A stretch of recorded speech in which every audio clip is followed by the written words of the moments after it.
स्वागत है साथियों आपके अपने YouTube channel J guide with Adam sir के ऊपर।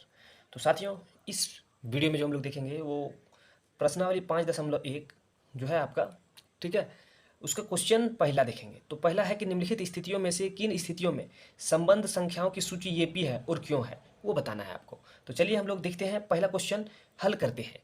दिया हुआ है क्वेश्चन कि प्रत्येक किलोमीटर के बाद का टैक्सी का किराया, जबकि प्रथम किलोमीटर के लिए किराया 15 रुपया है और प्रत्येक किलोमीटर के लिए किराया 8 रुपया है। इसको समझिए अपने आप इस तरीके से। कहता है कि अगर आपको यहाँ से इस पॉइंट तक जाना है आपको, ठीक है, तो जाने के लिए जो आप भाड़ा पे करेंगे, तो देखिए आपका 1 किलोमीटर, 2 किलोमीटर, 3 किलोमीटर, 4 किलोमीटर, इस तरह से किलोमीटर में डिवाइडेड है, ठीक है।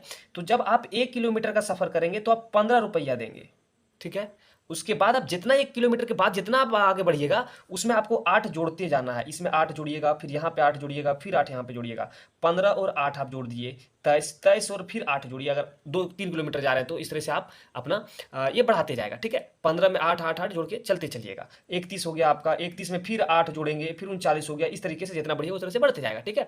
तो वही यहाँ पे कह रहा है कि 1 किलोमीटर का तो 15 रुपया फिक्स है, उसके बाद जितना आप बढ़िएगा उतना आपको 8 रुपया देना है, पे करना है, ठीक है। तो चलिए हम लोग चलते हैं, आप लिखते हैं सॉल्यूशन। इसका क्या करेंगे, सबसे पहले हम लोग प्रथम किलोमीटर के लिए किराया क्या उसको लिख लीजिए। तो हम लोग यहाँ पे लिखेंगे हल, ठीक है, लिखिए हल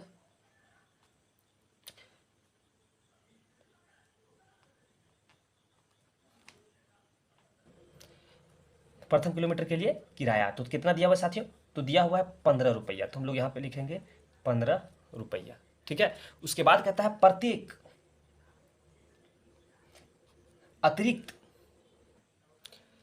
तो किलोमीटर का किराया कितना है, 8 रुपया है, ठीक है। ये हो गया, समझ गए। चलिए हम लोग आगे बढ़ते हैं थोड़ा सा, ठीक है। इसके बाद आपको क्या करना है, देखिए साथियों, तो यहाँ पे हम लोग इसको फिर से इस तरह से लिखेंगे कि प्रथम किलोमीटर के लिए किराया 15 रुपया है ना। तो दूसरा किलोमीटर का कितना हो जाएगा साथियों, दूसरा किलोमीटर का जो किराया हो जाएगा वो हो जाएगा आपको 15 रुपया तो लेगा। उसके बाद 1 किलोमीटर आप आगे एक्स्ट्रा जा रहे हो तो उसमें 8 को आपको ऐड कर देना है। तो कितना हो गया आपका, जब इसमें आप जोड़ दीजिएगा तो आपका 23 रुपया लेगा, ठीक है। दूसरा किलोमीटर में 23 लेगा। अब जब तीसरा किलोमीटर आप सफ़र कीजिएगा, ठीक है, तीसरा किलोमीटर आप जा रहे हैं, तो तीसरा किलोमीटर जब आप बढ़िएगा तो उसका तो कुछ अलग लेगा। तो क्या है कि आपका 2 किलोमीटर का तो 23 रुपया लिया उसने, और फिर 1 किलोमीटर आप बढ़े तो कितना हो गया आपका, तो यहाँ पे 31 रुपया लेगा, ठीक है। इसी तरह से आप चाहे तो और भी आप निकाल सकते हैं, चौथा भी देख लेते हैं, ठीक है।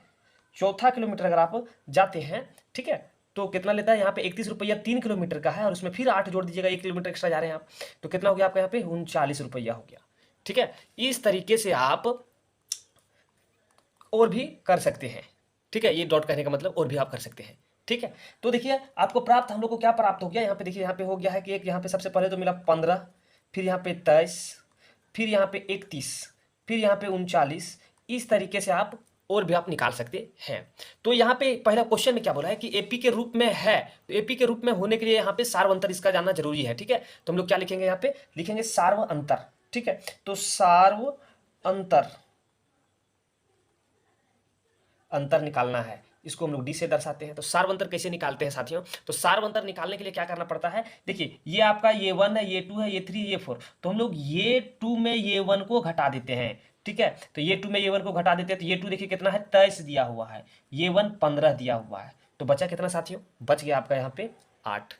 कोई दिक्कत, चलिए अब यहाँ पे फिर आगे चेक करेंगे तो A3 में A2 को हटा देंगे, A3 में A2 को आप घटा दीजिए, ठीक है। तो क्या करना है आपको, यहाँ पे 31 में अब आपका 23 घट जाएगा, तो बचेगा कितना साथियों, तो बचेगा आपका यहाँ पे फिर 8। इसी तरह से और भी आप चेक करना चाहे तो कर लीजिए। तो यहाँ पे A4 में A3 घटाइएगा, तो A4 कितना है, यहाँ पे 9 है, तो यहाँ पे सॉरी माफ कीजिएगा 39 है, 39 में 31 को आप घटा दीजिएगा तो यहाँ पे आपका 8 आएगा। देखिए इस जगह पे सभी सब में जो अंतर है वो 8 का अंतर है। तो जब आपको इस प्रकार का मिलेगा तो यहाँ पे सभी का सार अंतर क्या है, समान है, तो आप लिख दीजिएगा यहाँ पे, क्या लिखिएगा कि सभी का सार्व अंतर समान है ना। तो जब सार्वंतर समान है तो क्या इसका हो जाएगा, तो ये दिया गया संख्याओं की सूची में ये पी है, आप लिख दीजिएगा कि यहाँ पे जो दिया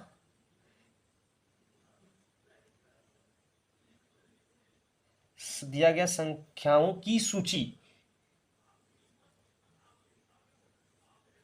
ये पी है, ठीक है। ये आपका आंसर हो गया। तो उम्मीद करते हैं कि आपको ये समझ में आ गया होगा। आपको कैसा लगा ये वीडियो आप ज़रूर कमेंट करके आप हमें बताइएगा, और अगर आपको अच्छा लगा हो तो आप इस वीडियो को दोस्तों के पास शेयर कर दीजिए और चैनल को सब्सक्राइब जरूर कर लीजिएगा। चलिए हम लोग फिर मिलेंगे नए क्वेश्चन लेकर, तब तक आपसे अलविदा लेते हैं। जय हिंद साथियों।